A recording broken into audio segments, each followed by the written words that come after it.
अस्सलाम वालेकुम, मेरा नाम साजिद नवाज़ है और आपको मेडिकल लैब के अंदर खुशामदीद कहते हैं। हमारा आज का टॉपिक ब्लड ग्रुप से रिलेटेड है, क्योंकि हम ब्लड बैंकिंग पढ़ रहे हैं। और जो हमारा आज का टॉपिक है वो है RH blood group system. RH blood group system, यहाँ पे हम देखेंगे कि RH से क्या मुराद है। RH से मुराद है recess blood group system. Recess के बारे में हम आपको बताएंगे कि क्या हुआ है कि 1940 में दो साइंटिस्ट थे, लैंडस्टीनर और वाइनर ने बंदर की एक ख़ास किस्म है रीसेस, उसके सुर्खलियात लिए और उन्हें खरगोश के जिस्म में दाखिल किया। उसके बाद खरगोश से उन खलियात के बनने वाले एंटीबॉडीज़ को हासिल किया। याद रहे, आपको पता है कि जब एंटीजन जिस्म में इंटर होती हैं, दाखिल होती हैं, तो एंटीबॉडीज़ उसके नतीजे में बनती हैं। इन एंटीबॉडीज़ ने न सिर्फ रीसिस के खलियात के साथ अमल किया, यानी कि बंदर के खलियात के साथ अमल किया, बल्कि क्योंकि वो यूके के रहने वाले थे तो उन्होंने यूके की आबादी पे ही इनके एक्सपेरिमेंट किए, जिसके नतीजे में यूके की आबादी के 85% आबादी के साथ भी अमल किया। यानी कि जहाँ पे उन्होंने बंदर के ब्लड के साथ अमल की, यानी कि एग्लूटिनेशन की, वहीं पे उसने यूके की आबादी के 85% लोगों के साथ भी क्या किया, एग्लूटिनेशन की। इसके बाद उन लोगों ने क्या नतीजा निकाला, ये नतीजा निकाला कि यूके के रहने वाले लोगों के सुर्खलियात पर रीसेस यानी बंदर से मिलता जुलता एंटीजन मौजूद है।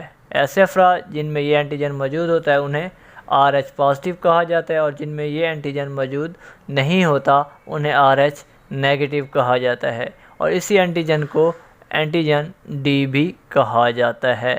जो हम ब्लड ग्रुप करते हैं उसमें एंटीजन A, एंटीजन B और एंटीजन D होता है। वो जो D होता है वो इसी RH ब्लड ग्रुप सिस्टम को मालूम करने के लिए होता है। आइए देखते हैं कि इसको अब करते कैसे हैं। ये भी बिल्कुल सेम ही मेथड है। आइए अब देखते हैं इसके मेथड को कि RH ब्लड ग्रुपिंग कैसे किया जाता है। ABO ग्रुपिंग करने के बाद हम एंटीजन D की मौजूदगी को चेक किया जाता है। जैसा कि मैंने आपको पहले बताया है, RH फैक्टर जो है वो एंटीजन D की मौजूदगी में चेक किया जाता है। अगर एंटीजन D पॉजिटिव है तो इसका मतलब है RH जो ग्रुप सिस्टम है वो पॉजिटिव है। अगर पॉजिटिव नहीं, वो एंटीजन D पॉजिटिव नहीं है तो वो नेगेटिव है। और मरीज़ को RH नेगेटिव या RH पॉजिटिव रिपोर्ट किया जाता है। अगर एंटीजन D फट गया है, एग्लूटिनेशन हो गई है, तो RH पॉजिटिव रिपोर्ट करेंगे। अगर एग्लूटिनेशन नहीं हुई तो RH नेगेटिव। टेस्ट करने के लिए जैसे हम ABO ग्रुपिंग के लिए स्लाइड मेथड इस्तेमाल करते थे या स्टैंडर्ड ट्यूब टेक्निक इस्तेमाल करते थे, इसके लिए भी वही दोनों तरीक़ेकार इख्तियार किए जाते हैं। RH नेगेटिव, अगर रीसेस फैक्टर नेगेटिव आता है, रीसेस ब्लड ग्रुप नेगेटिव आता है, उसकी सूरत में एंटीजन DU की मौजूदगी को चेक किया जाता है। DU क्या है? ये वीक RH एंटीजन कहते हैं इसको। यानी कि DU क्या होता है कि ये एंटीजन जो होता है ये वीक होता है, ये प्रॉपर तरीके पे फट नहीं रहा होता। ये RH एंटीजन की कमज़ोर हालत है। इसकी मौजूदगी को चेक करने के लिए मखसूस एंटीसिरा दस्तयाब नहीं है। अब इसको हम मखसूस एंटीसिरा की वजह से चेक करने के लिए कोई ख़ास तरीक़ाकार नहीं है, लेकिन ऐसे खुलियात जिन पर एंटीजन DU होता है एंटीसिरा D की वजह से सैनिटाइज हो जाते हैं या सैनिटाइज हो जाते हैं। और इस सैनिटाइजेशन के अमल को कॉम्ब टेस्ट की मदद से चेक किया जा सकता है। ऐसे अफराद जिन पर एंटीजन DU मौजूद हो उन्हें बतौर डोनर RH पॉजिटिव तस्वर किया जाता है, और जिनके खलियात पर एंटीजन मौजूद ना हो उन्हें रिसिपिएंट RH नेगेटिव कहते हैं। सेंसिटाइजेशन क्या है?